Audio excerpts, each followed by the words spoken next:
ദേവാമൃതത്തിൽ ഇനി വാസ്തുശാസ്ത്രം.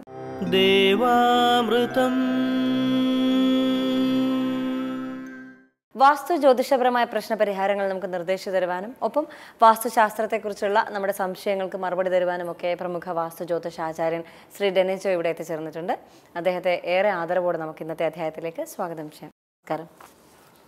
ഇന്നത്തെ കത്തിലേക്ക് പോകാം. ഞാൻ എറണാകുളം ജില്ലയിൽ നിന്നും എഴുതുന്നു. ഇവിടെ 15 വർഷമായി വീട് പണിത് താമസിക്കുന്നു. ഇപ്പോൾ ആകെ പ്രയാസത്തിലാണ്. എനിക്ക് 2 കുട്ടികളുണ്ട്.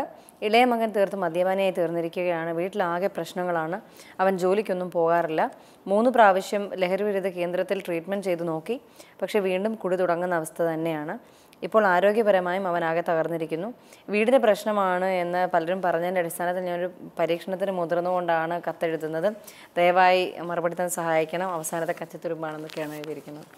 ഈ ഒരു പ്ലാൻ എടുക്കുന്ന സമയത്ത് ഇതിൻ്റെ തെക്ക് പടിഞ്ഞാറ് ഭാഗത്തായിട്ടൊരു കിണർ നിൽപ്പുണ്ട്. കാരണം ചില തെക്ക് പടിഞ്ഞാറ് ഭാഗത്ത് കിണറോ അല്ലെങ്കിൽ വെള്ളം കെട്ടിക്കിടക്കുന്ന മറ്റെന്തെങ്കിലുമൊക്കെ വന്നു കഴിഞ്ഞാൽ ഇങ്ങനെയുള്ള വീടുകളിൽ താമസിക്കുമ്പോൾ ചിലപ്പോൾ മദ്യപാനശീലങ്ങളിലോ അല്ലെങ്കിൽ പുകവലിക്കോ അല്ലെങ്കിൽ മറ്റെന്തെങ്കിലും ദുശീലങ്ങളിലൊക്കെ ആഡിക്റ്റായി പോകാനുള്ള സാധ്യത വളരെയധികം കൂടുതലാണ്. അതുകൊണ്ടാണ് നമ്മൾ ഒരിക്കലും കന്നിമൂല ഭാഗത്ത് സെപ്റ്റി ടാങ്കോ വെള്ളം കെട്ടിക്കിടക്കുന്ന ഒന്നും കിണറുകളോ ഒന്നും നമ്മൾ വെക്കാൻ പാടില്ല എന്ന് പറയുന്നത്. അപ്പം ഇവർക്ക് നിലവിൽ ഇപ്പോൾ ഇത് മാറ്റാൻ പറ്റുന്നില്ല എന്നുണ്ടെങ്കിൽ ഓൾറെഡി സ്പേസ് ഉണ്ട്. കാരണം കിണറും വീടും തമ്മിൽ അകലം ഉള്ളതുകൊണ്ട് ഒരു ബേസിക് ഫൗണ്ടേഷൻ, ഒരു മതിലോ എന്തെങ്കിലും കെട്ടിയിട്ട് ഇതിനെ സെപ്പറേറ്റ് ചെയ്യുവാണെങ്കിൽ ഇതുമായിട്ട് ബന്ധപ്പെട്ടുള്ള ദോഷത്തിന് ഒരു പരിഹാരമാകും. അതുപോലെ ഭൂമി സംബന്ധമായിട്ട് നല്ല ബാധാദോഷങ്ങളൊക്കെ കാണുന്ന ഒരു വസ്തുവായിട്ടാണ് കാണുന്നത്. അതിന് വേണ്ടുന്ന പരിഹാരങ്ങൾ ഏതെങ്കിലും കർമ്മയെ കൊണ്ട് ചെയ്യിപ്പിക്കണം.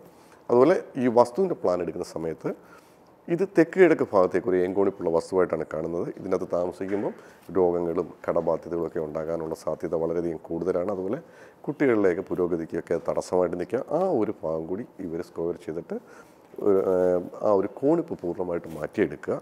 അതുപോലെ ഈ വസ്തുവിൻ്റെ ഈ ഒരു കോണിപ്പ് കൂടി ഇവർ മാറ്റിയെടുക്കുമ്പം ഈ വസ്തു നല്ല ഒരു ദീർഘചതുരാകൃതിയിലുള്ള വസ്തുവായിട്ട് മാറിക്കിട്ടും. അപ്പോൾ ശരിക്കും സമ്പത്തും ഭാഗ്യമൊക്കെ അതുവരെ ഇവർക്ക് എന്തായാലും കൈവരും. അതുപോലെ വീടിൻ്റെ കിഴക്കുവടക്ക് ഭാഗത്തായിട്ട് ഒരു ഔട്ട് ഹൗസ് തള്ളി നിൽപ്പുണ്ട്. കാരണം വെച്ചാൽ വീടിൻ്റെ കിഴക്കുവടക്ക് ഭാഗം എന്ന് പറയുന്നത് എപ്പോഴും എനർജി ഫ്ലോ ഉണ്ടാകുന്നൊരു സ്ഥലമാണ്. കാരണം ഭൂമി കറങ്ങുന്നതിന് കിഴക്കുവടക്ക് ഭാഗത്തോട്ട് ചരിഞ്ഞായതുകൊണ്ട് കിഴക്കുവടക്ക് ഭാഗത്തു നിന്ന് തെക്ക് പടിഞ്ഞാറ് ഭാഗത്തേക്ക് ഒരു എനർജി പാസ് ചെയ്യുന്നതാണ്. അതുകൊണ്ട് തന്നെ കിഴക്കുവടക്ക് ഭാഗത്ത് വലിയൊരു ഔട്ട് ഹൗസൊക്കെ നിന്ന് കഴിഞ്ഞാൽ വീടിനകത്തേക്ക് കടന്നു വരുന്ന എനർജിക്ക് ഒരു തടസ്സം ആകാനുള്ള സാധ്യത വളരെയധികം കൂടുതലാണ്. അപ്പോൾ ഔട്ട് ഹൗസിൻ്റെ കാര്യം ഇവർ ഒരു മതിലോ എന്തെങ്കിലും കെട്ടിയിട്ട് ഇതിനെ പുറത്താക്കാനായിട്ടുള്ള കാര്യങ്ങൾ ചെയ്യുക. ഔട്ട് ഹൗസ് പൂർണ്ണമായിട്ട് ഒഴിവ് ചെയ്യുന്നതാണ് ഏറ്റവും ബെറ്റർ. പക്ഷേ അത് പറ്റുന്നില്ല എന്നുണ്ടെങ്കിൽ ഒരു മതിൽ കെട്ടിയിട്ട് അതിനെ സെപ്പറേറ്റ് ചെയ്താൽ അതുമായിട്ട് ബന്ധപ്പെട്ടുള്ള ദോഷങ്ങൾ മാറിക്കിട്ടും. അതുപോലെ ഈ വീടിനകത്ത് ശരിക്കും ഉള്ള പ്രോബ്ലമാണ് പറഞ്ഞിരിക്കുന്നത്. അതിനകത്ത് മദ്യപാനത്തിലേക്കുള്ള ആഡിക്ഷനൊക്കെ കൂടുതൽ വരുന്നത് ആ ഒരു കന്നിമൂല ഭാഗത്തെ കിണറിൻ്റെ ദോഷം കൊണ്ടാണ്. അപ്പോൾ അത് ഇവരൊരു മതിൽ കെട്ടി സെപ്പറേറ്റ് ചെയ്യുവാണെങ്കിൽ ആ ഒരു വിഷയങ്ങൾ പൂർണ്ണമായിട്ടും മാറിക്കിട്ടും. അതുപോലെ മറ്റു ദോഷങ്ങളൊന്നും ഞാൻ ഇതിനകത്തും കാണുന്നില്ല.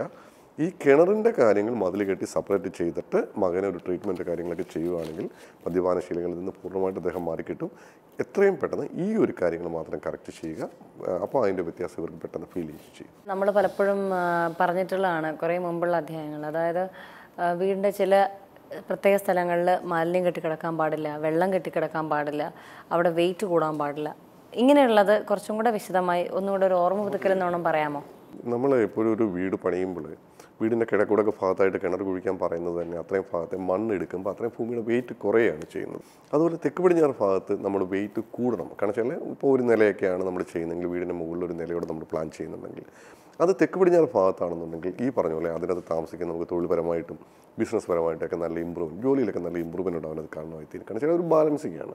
അപ്പോൾ പലപ്പോഴും എന്ന് വെച്ചാൽ ചില വീടുകളൊക്കെ നമ്മൾ ചെയ്യുന്ന സമയത്ത് അവരറിയാതെയാണെങ്കിൽ പോലും ചിലപ്പം ഈ ചില സ്ഥലങ്ങളിൽ നമുക്ക് മലിനജലങ്ങൾ കെട്ടി നിൽക്കാൻ പാടില്ല, അല്ലെങ്കിൽ വെള്ളത്തിൻ്റെ ഈ ഒരു അംശം പോലും വരാൻ പാടില്ലാത്ത സ്ഥലങ്ങളുണ്ട്.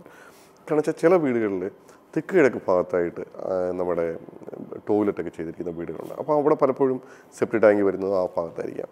അപ്പോൾ ആ ഒരു ഭാഗം തൊഴിലിൻ്റെ ഭാഗമാണ് എന്നുണ്ടെങ്കിൽ അവിടെ സെപ്റ്റി ടാങ്കൊക്കെ വന്ന് കഴിയുമ്പോഴത്തേക്ക് ജോലി സംബന്ധമായിട്ടുള്ള പ്രശ്നങ്ങളും ബുദ്ധിമുട്ടുകളും വരാനുള്ള സാധ്യത കൂടുതലാണ്. അതുപോലെ തെക്ക് പടിഞ്ഞാറ് ഭാഗം എനിക്കിപ്പോൾ വന്നിരിക്കുന്ന പ്ലാനില്ല. തെക്ക് പടിഞ്ഞാറ് ഭാഗത്തായിട്ടാണ് ഒരു കിണർ വരുന്നത്.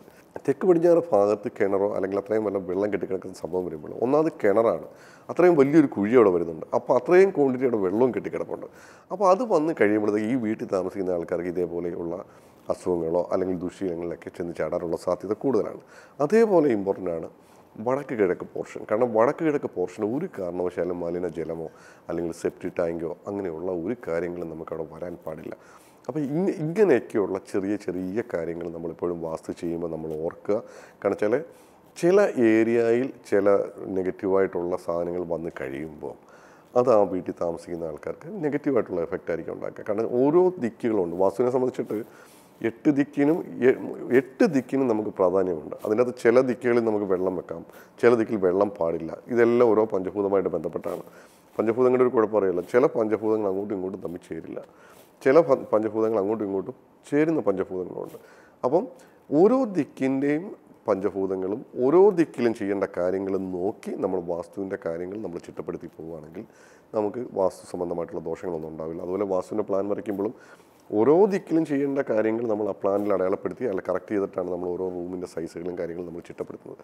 അപ്പം വീട് ചെയ്യുമ്പോൾ മാക്സിമം വാസ്തുവിൻ്റെ ഗുണഫലങ്ങൾ കിട്ടത്തക്കവണ്ണം പ്ലാൻ ചെയ്യുക. ഇതിനകത്ത് ഈ ഒരു കറക്ഷൻ ചെയ്യുമ്പോൾ ഇവരുടെ ഇപ്പോഴത്തെ ഈ വേദനിക്കുന്ന പ്രശ്നങ്ങൾക്ക് തീർച്ചയായിട്ടും ഒരു പരിഹാരം ഉണ്ടാവും. വാസ്തുശാസ്ത്രത്തിന്റെ ഇന്നത്തെ അധ്യായം ഇവിടെ പൂർണ്ണമാവുകയാണ്. വാസ്തു ജ്യോതിഷപരമായ പ്രശ്ന പരിഹാരങ്ങൾക്ക് വാസ്തു ജ്യോതിഷാചാര്യൻ ശ്രീ ഡെന്നിസ് ജോയിൽ നിന്ന് മറുപടി ആഗ്രഹിക്കുന്നവർ താഴെ കാണുന്ന നമ്പറിൽ അദ്ദേഹത്തെ കോൺടാക്ട് ചെയ്യുക. പ്രശ്നപരിഹാരങ്ങൾ ചോദിച്ചു മനസ്സിലാക്കുക. അതുപോലെ നിങ്ങളുടെ വാസ്തു ജ്യോതിഷപരമായ പ്രശ്ന പരിഹാരങ്ങൾക്ക് ഞങ്ങൾക്കും എഴുതുക.